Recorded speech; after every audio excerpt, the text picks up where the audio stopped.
First and foremost, I want to give a big shout out to my Lord and Savior, Jesus Christ. If it wasn't for him, none of this would be possible. Low Nose Boxing. Hit the like button, subscribe to my channel, and let's talk boxing. We're going to talk about Gervanta Davis, Ryan Garcia, Bochinche demasiado. Boxing, Bochinche. Everybody knows that the mega fight between Gervanta Tank Davis and Ryan Garcia was in jeopardy due to the fact that Showtime and Gervanta Davis's team, they wanted a rematch clause, right? Where if Gervanta Davis were to lose, the rematch would be on Showtime, which is the network that Gervanta Tank Davis fights on. So Oscar De La Hoya, who's the promoter of Ryan Garcia, said that if there's a rematch, if Gervanta Davis loses, they want that rematch to be on the Zone, which is the network and platform that Ryan Garcia fights on. So it was looking real shaky, you know. But recently, breaking news, Bochinche demasiado, breaking news came out that Tank Davis's team sent out a new contract to Ryan Garcia's team, stating that they still want the rematch clause. However, if there is a rematch, the rematch will be on the Zone, which is the network that Ryan Garcia fights for. And then, you know, during this period of time, before the new contract was sent out, Ryan Garcia was calling Gervanta Davis all types of cowards. Now, these guys are fighters. This is no fanboy stuff. Ryan Garcia is not scared of Tank Davis. Tank Davis ain't scared of Ryan Garcia. These guys were having hundreds of fights for free in the amateurs prior to becoming pros. So I'm not running with the narrative that one fighter was scared of the other. They don't carry it like that. I could imagine Gervanta Davis said to himself, this guy's talking crazy, right? He probably went to Showtime and his management team and said, listen, man, get me the fight. Let's make the fight happen. Forget about all this. I don't care about where the rematch is going to be held at because this guy's not beating me. That's what I feel Gervanta Davis must have did. He must have went out there and told his team, I'm not losing, man, so make the fight happen. And thank God the fight is finally going to happen. This is a very interesting fight. A very interesting clash of styles. Gervanta Davis is probably one of the most athletically gifted fighters in boxing. He carries dynamite power in both hands. He's a southpaw, he's fast, he's a highly underrated boxer. A lot of tricks in his toolbox. Then you got Ryan Garcia. At one point, 2 years ago, if you would ask me who would win this fight, I would say it's a mismatch. But Ryan Garcia has shown improvement, especially under the tutelage of veteran trainer Joe Goosen. So the keys for both guys to win this fight, how I see it is this. Gervanta Davis is going to have to box on the outside and the inside. And the reason why I say the outside, even though he's a shorter fighter, Ryan Garcia in one of his previous fights did not look too good in cutting the ring off against a guy named To Go.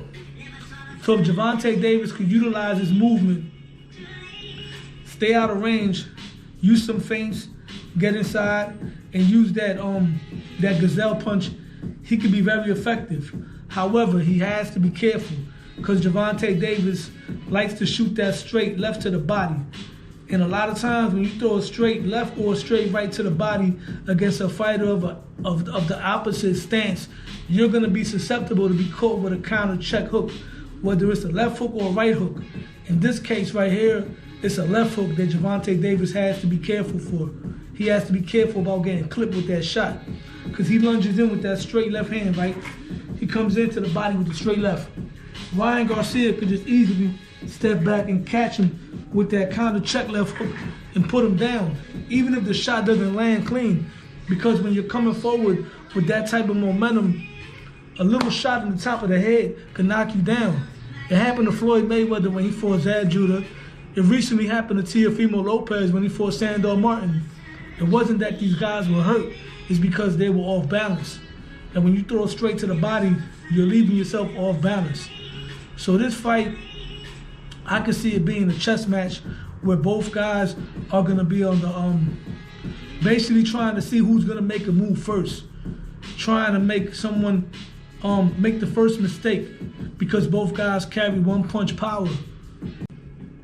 But like I was saying before, Ryan Garcia, if he uses his reach, if Ryan Garcia uses his reach and uses his jab and keeps his distance, he can give Gervonta Davis a lot of problems.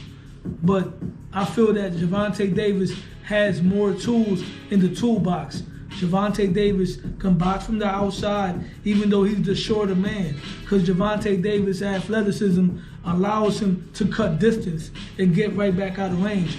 They always try to say that Gervonta Davis's defense is suspect, but to me, Gervonta Davis' defense is underrated.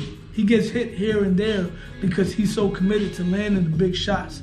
But Gervonta Davis has shown a very sharp ring IQ, and I think he's going to be at his best for this fight. I see this fight being a fight where both guys get clipped. Both guys may go down. But once again, Gervonta Davis, to me, has more tools in the toolbox. He's a sharp combination puncher. So is Ryan Garcia, but Gervonta Davis has an inside game and an outside game. So at the end of the day, I could see Gervonta Davis catching Ryan Garcia with a big shot in the middle of an exchange and putting him down and stopping him late. It's going to be a great fight. The whole world is looking forward to this fight. And speaking of fights that people are looking forward to, we also got the big fight between David Benavidez and Caleb Plant, which is coming up March 25th. Teofimo Lopez and Josh Taylor, they're working on a potential May or June fight.